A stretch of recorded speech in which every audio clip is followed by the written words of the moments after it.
Hello, everyone, and welcome back to Backlog Banter. My name is Tucker Hazell, and this is Dev Dive, a show where I get a chance to talk to interesting game developers about their games. And today we have Randy Pitchford here to talk about Borderlands, the Borderlands series, his career, Gearbox Software, but primarily through the lens of Borderlands has been around for a long time.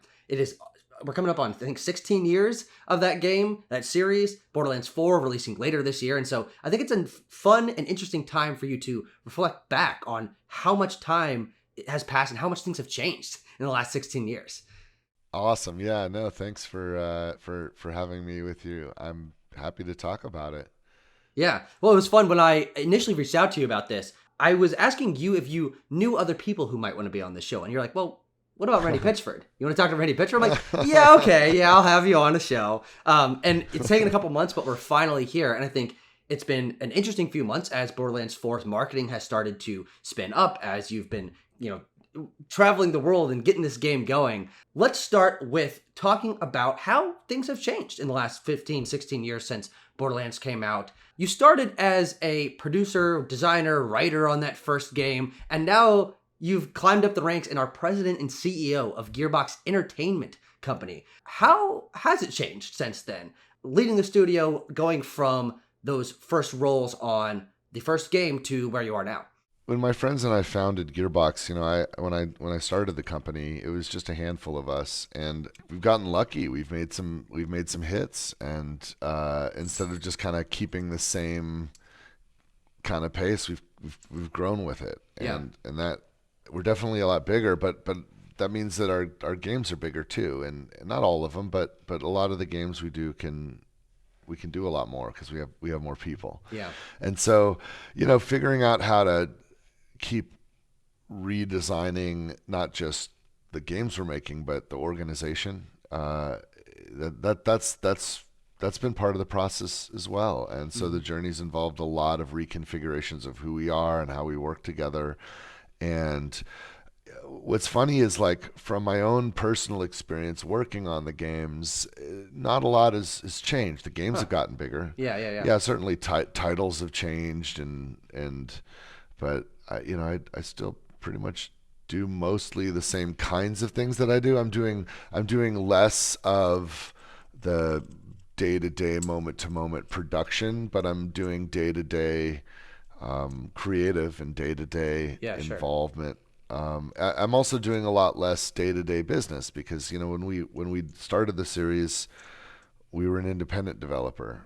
I had to hustle and get out there, and I'd spend a huge amount of time schmoozing with the different people representing the publishing partners or those that were investing in games, and now I spend 0 minutes trying to hustle for that, and instead we're just deciding what we're doing and working the games. And honestly, it's why I'm in the business, and it's is to make entertainment. It's never been better. Yeah. Well, I thought it was interesting you bring up the thing that might have changed the most is being involved in the publishing side and trying to make sure you're getting the funding coming in and all of that. 2K Games is now they're the owner of Gearbox. They were acquired last year. Well, Take Two is the parent company, and Gearbox is part of the, and 2K is a label, and we're part of the 2K family. Yeah, and we've been working with 2K since the very beginning of Borderlands, so it's a pretty natural fit. Yeah, exactly. And that's what I wanted to cover. And you're right. 2K, Take-Two, I get these kind of things mixed up in my head. It's fine. It's all good. It's all good. But how has your relationship with 2K changed over the course of 16 years? Thinking back to initially getting them involved with Borderlands as a series and as an independent company to 16 years later, having worked with them for almost 2 decades, now being a part of that family. How has that dynamic sort of changed? Yeah, our relationship began years before we launched Borderlands 1. We launched Borderlands 1 in 2009, but we had to make it first, and that relationship with 2K and Take-Two started years earlier. It's pretty great. At the very beginning, when I was shopping Borderlands around, and some of the people on the Gearbox team helped and talked to a lot of different publishing partners, and there was a lot of cool interest. 2K was a relatively new label. Mm-hmm. They had some ambition, and they had some gamble. I think their philosophy and their strategy just perfectly aligned to who we were and what we were doing. Yeah. And so that partnership made a lot of sense. And I knew if I did it, we would be really, really important Oh, to sure. 2K. Hmm. You know, if I went with one of the other bigger publishers at the time that were interested, and at that point I'd worked with Electronic Arts, Activision, Microsoft, Yeah. Sony, Yeah. Nintendo, Sega, and Sierra. Ubisoft. Yeah. You know, Ubisoft was publishing the Brothers in Arms Yeah, games, sure. Sierra Online with Half-Life. You know, so I'd worked with all the majors. They were all great businesses, so they all obviously were very eager to keep doing things with Gearbox. But you know, 2K was kind of the new label on the block. Where Take-Two had been around for a little while, but it felt like the right time to take that risk with them because I knew we would be really, really important to them and they would really have to Sure. put their energy to get behind it. And what we were trying to do was, frankly, a big risk. We were inventing a new genre. A lot of the other bigger publishers would have taken the bet and just kind of put it out there and seen what happened. But you know, I wanted a partner that was going to put themselves out there too, put their heart and soul into what they had to do on the publishing Yeah, side. sure. But I will say, you know, over the years working with 2K and Take Two, it's always been an awesome partnership. But you know, it's at one point Gearbox started a publishing company, and Yeah. we were competitors. Uh-huh. Interesting. Good point. Yeah. It's kind of strange to, you know, have that relationship and be on the opposite sides of the table when we're working together, and then be competitors in other capacities. And I try to be the best partner I can be in every context. And fortunately, you know, Take Two and 2K have been great partners, so the relationship's always been strong and healthy. But I'll tell you, when we cemented the relationship to become not just a partnership, but a full-fledged alliance where Yeah. Yeah. Gearbox is part of Take-Two, so many new powers and capabilities were unlocked Interesting. that Okay. I anticipated, but I didn't.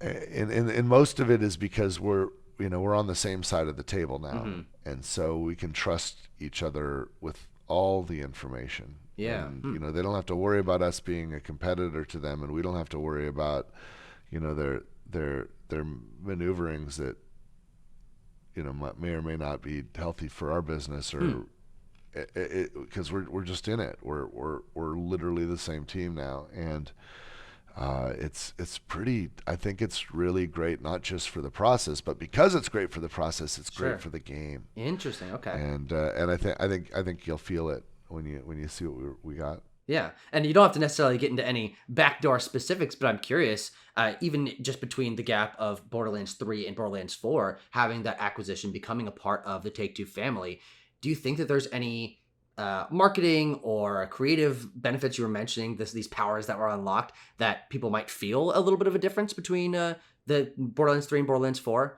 All of it is about the nature of how information and communication and decision making works when we're on the same side of the table. But because that is stronger, better, and with less friction, everything else gets a boost and gets a lift. Sure. Yeah.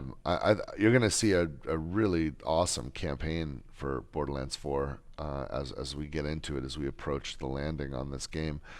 But it's not just the marketing, you know, it's everything. The Gearbox user research and quality assurance teams are now like integrated into the 2K system. Yeah, sure. Which means, you know, and They've Gearbox got a lot of support. but Gearbox's user research is world class, and for developer centric user research, it might have, I don't know if it's best in industry, but it's miles ahead of anything that was going on with any of the people we've ever been partnered with, including with 2K. So now that capability extends not just to Gearbox, but to all the games in the 2K catalog. Oh, interesting. And there's intelligence that 2K has access to that we have access to for the first time. So there's lots of advantages that are probably not interesting or fair to enumerate each one, but of course. I knew there was going to be some benefits in that regard. I anticipated that, but I didn't I wove, and I thought I was being ambitious with how much hope I had for those kinds of Yeah, advantages, but I under indexed it by a lot, sure. which was really really cool. Yeah, definitely. Now, focusing back in on that first Borderlands game, I'm curious about how the series has evolved over the course of, again, you've been working on it for almost 2 decades at this point. When you are approaching making a new entry in the Borderlands series, whether that is a core 2, 3, 4 major entry, you've got these other smaller side projects like Tiny Tina's and the pre-sequel and stuff. Do you or your team ever revisit the first game in the I series? love the idea. I love that idea of Tiny Tina being referred to as a small project. That was a Oh, sure. massive Yeah, effort yeah. for us. But I mean, look, the Borderlands, the main numbered sequels are some of the biggest Yeah, yeah. AAA games in the world. So I guess that makes sense from that Comparatively. perspective. The work we did was colossal, and the team was just amazing on that. But forgive me. No, Go no. ahead. No, it totally makes sense. Say- Yeah. and the game's awesome. Yeah, of So course. remind me, you're asking about looking back at Borderlands 1 Yeah. and Do you ever revisit Borderlands 1 as a touchstone when thinking about design of a new game? Like going back to the roots? Like, do you ever go back and play that old game or reference those old documents and design materials and things like that? we play all of our old stuff from time to time, but I'll tell you that the good news about that is that like I'm still here, Yeah, and sure. so are a large number of people that worked on all the games. So like the institutional knowledge within Gearbox is extremely high. The people that I work with, the team and I, we've been making Borderlands for over 20 years. And we're starting to get pretty good at it. Yeah, you've had It's the training. yeah. Graham Timmons is the creative director of Borderlands 4 and has worked with we've worked together on every single Borderlands game. And our engineering team and artists. I mean, we've been doing this for a while, so we have the institutional knowledge, and it's not like we don't know what we did. And Yeah, we remember. It's kind of like, as we're kind of deciding how to approach things, though, we make decisions deliberately. But I will say that the team and the work of Borderlands 4 has more of the like the with Borderlands 3 was awesome. hmm But I confess that I'm ambitious, and we've been, Gearbox is growing a lot, and we do have multiple projects in development, and the only way to do that is to grow more leadership and to empower leadership to make sure. games. Borderlands 3 was awesome and so much fun to work on, and the fastest selling Borderlands game we've ever made. Yeah, We got on the tone and some of the storytelling and just some of the other things.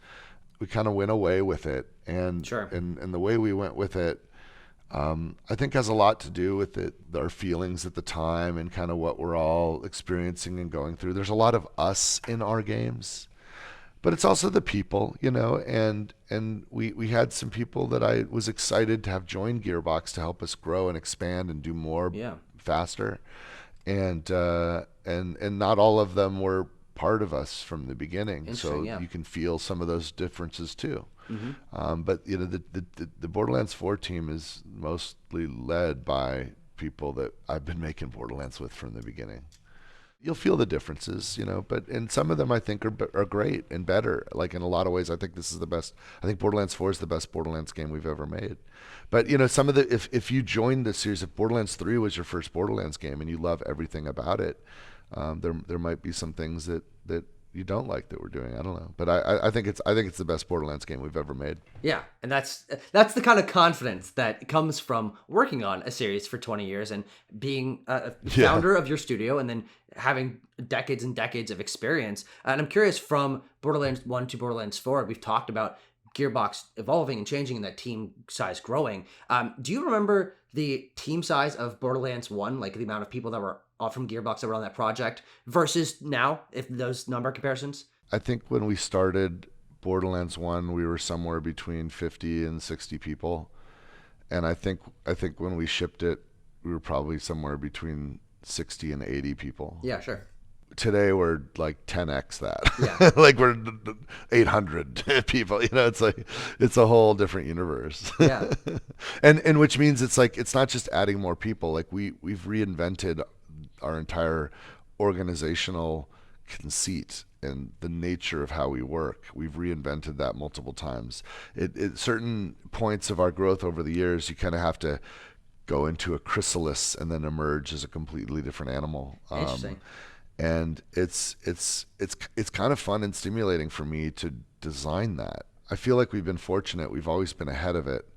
But it's not always ever perfect and smooth. Yeah, of There's course. been different times where people amongst the team have stood up and been confident and bold enough to say like, hey, this thing is working amazing, but this other thing Yeah, sure. isn't.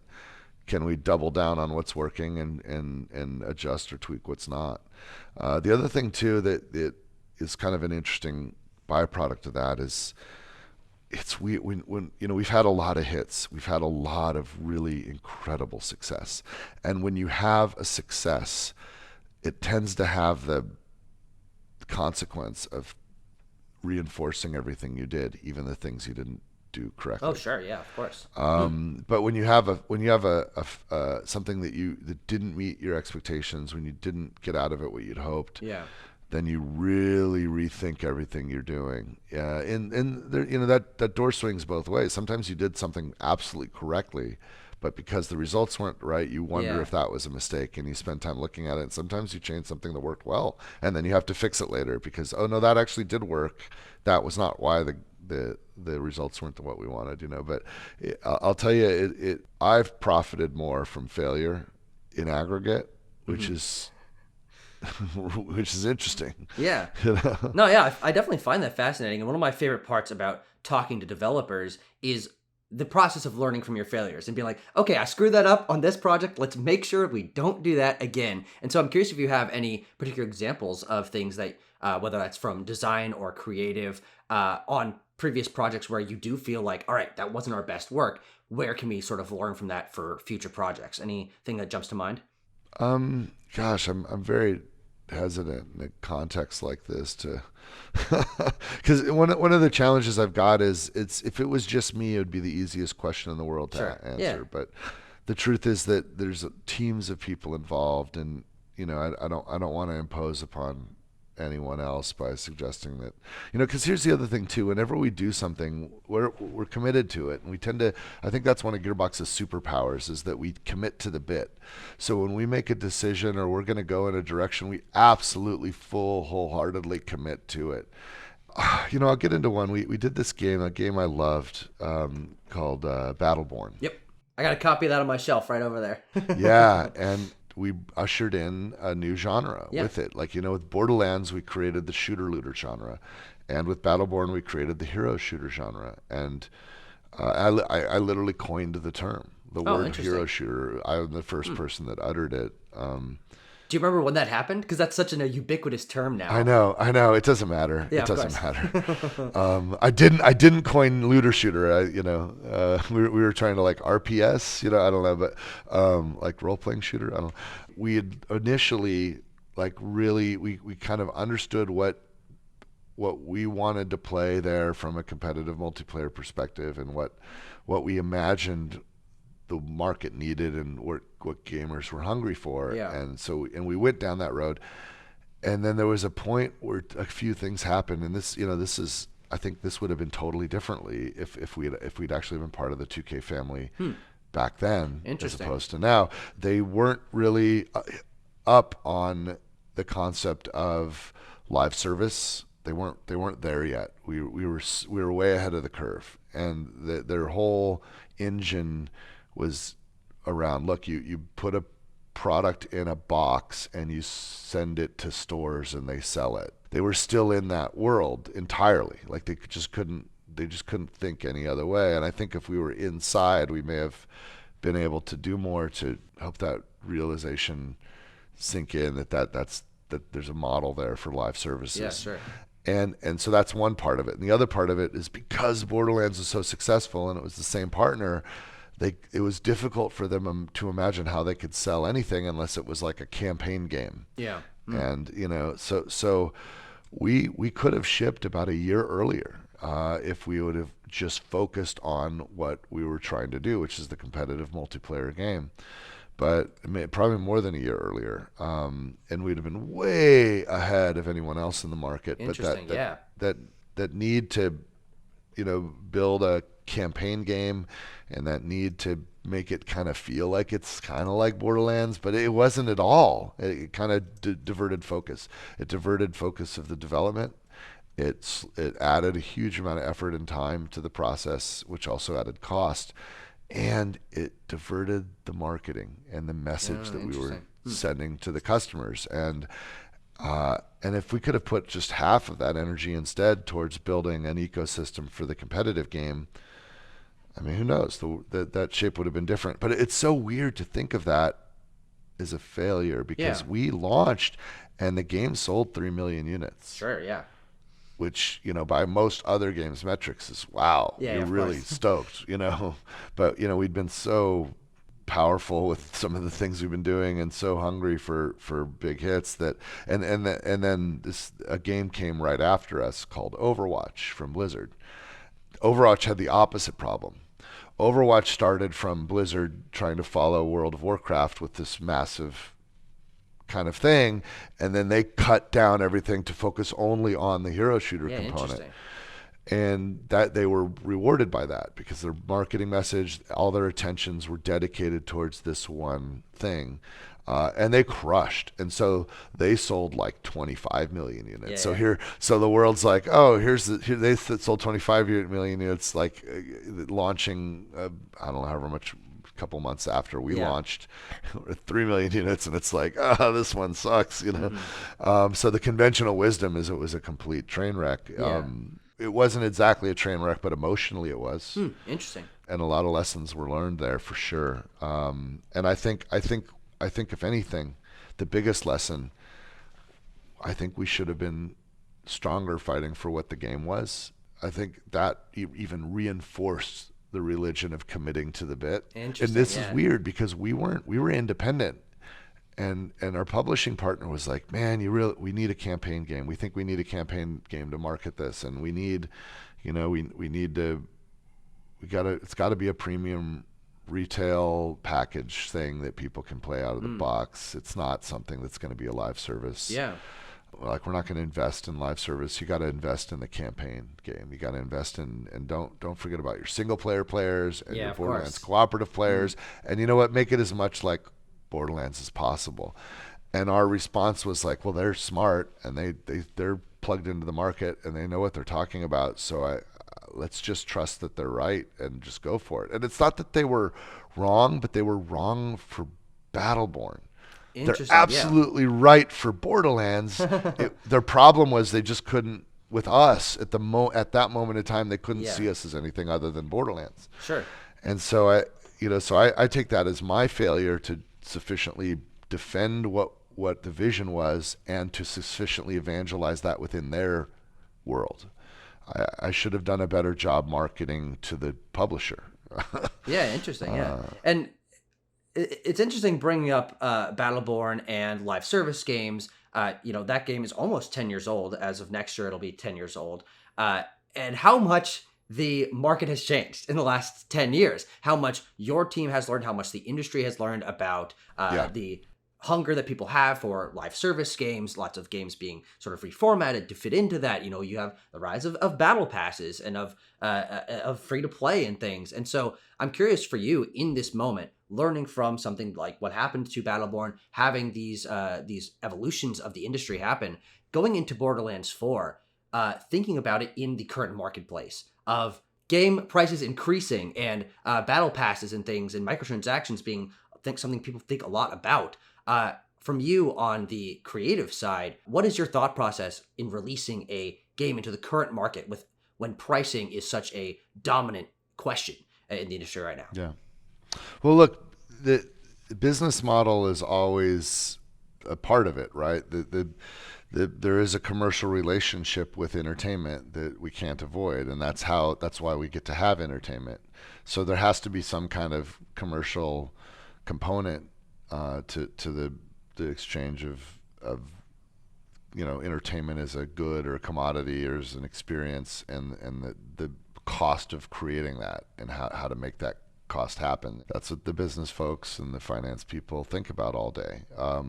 For my part, I think the fact that new business models emerge doesn't necessarily impose upon existing business models that work. Okay. Right? So just because someone figures out that you can, say, take a song and put it on a physical media and sell it in a store doesn't mean that someone isn't going to listen to it on the radio or on the internet. Sure. Right? And like, there's moments there, and I'm using the music industry, and just because you can take a song and play it over the radio or now play it on physical media or play it on the internet doesn't mean that there's someone that isn't going to want to be in the room with the artist performing it live and feeling that experience as a live experience, right? So in the beginning, all music was live because we didn't have technology, and then somebody figured out how to record something, and in the beginning it was on wax, literally a wax cylinder, right?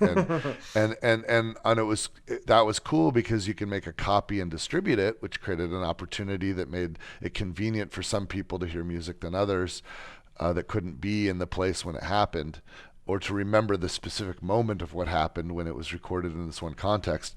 But by and large, that it didn't change anyone performing music live, right? They were still doing that, and so that was additive. And then the next evolution was, well, we can take the sound, and we can move it wirelessly through the airwaves, through radio. And so now, and then that blew up, and everybody started getting radios, and and then we got TV, so now we could watch them and hear them.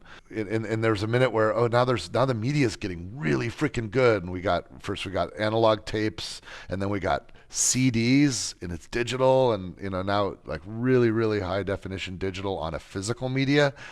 And then still all the other stuff existed, and then that is that going to kill radio because now we all have MP3s and MP3 players. The physical media kind of did start to impose on radio a little bit, but radio didn't go away, and now radio is just internet. Sure. Yeah. Like that now, and radio is on demand, and it's Spotify. So we use Spotify, and now, what Spotify has now, they have a digital DJ. Yeah. So that instead of me having to take the time to pick the song, they're using an algorithm. That looks at what I've listened to and finds adjacencies. And I think they have videos on Spotify now, so it's starting to. And it's playing, and so it keeps doing and because there's always a chance where someone's best wished for use case doesn't exactly match what is available. So someone's trying to fit that. So video game kind of ways that we deliver the interactive entertainment and the ways it's monetized, that all morphs too. My take is like if you're going to get specific about Borderlands, look, Borderlands 4 is Borderlands 4, which means that it's saying that it's in a lineage and a line of what that has expectations, and we are committed to that bit and committed to that expectation. So for Borderlands 4, from a business model perspective, the expectation should be that it's a premium game that has a premium price, and then it launches as a full-featured, incredible value product that we might add more things to if you want to spend more time with it, and those have optionality too. It's not a live services conceit from an expectation perspective, and it's not a microtransactions conceit. You can get into a semantic argument about what the definition of a microtransaction is, but the Borderlands business model is not a microtransactions based business model. We will sell premium add-ons and have things that so people can engage with the game with new content longer through a fundamentally premium model, as opposed to we'll just charge you a monthly subscription fee and then whatever we work on, that's what you get. So that's what people expect. So what should we do? we should do what people expect, and we should commit to the fucking bit and do the best version of that. So Borderlands 4 is absolutely committing to the bit. It is a premium game. Borderlands 4 is the best version, not only of the design and the game of what you imagine and what you wish for in a Borderlands numbered sequel, but it's also the best version of that business model. And that doesn't mean necessarily that it's more expensive. And I realize that I'm saying this in a climate where, look, prices for everything are going up, and I've talked about this, and I've tanked it. I've taken a huge amount of heat for the fact that I was willing to just weigh in on the conversation. As of this recording, the price hasn't been announced yet, and frankly, it's not even up to me. Sure. Yeah. But it probably will be announced by the time you air this. It's funny, because just engaging in the conversation, like it could be this, it could be that. This is the world. It's not my choice, but all I was trying to do in the conversation was a couple of things. The first thing was like, hey man, the world's the world. Yeah. And yeah. all of us will have feelings about it, but none of us can change the wind, but we can adjust our sails. We can build our houses out of brick instead of straw. It's like you can't change the weather, so the weather's the weather, but also it's going to be okay. Yeah, sure. It's going to, like, if you're worried about Borderlands, it's going to be okay. If you're worried about your own pocketbook, yeah, I don't think the shifts will tectonic.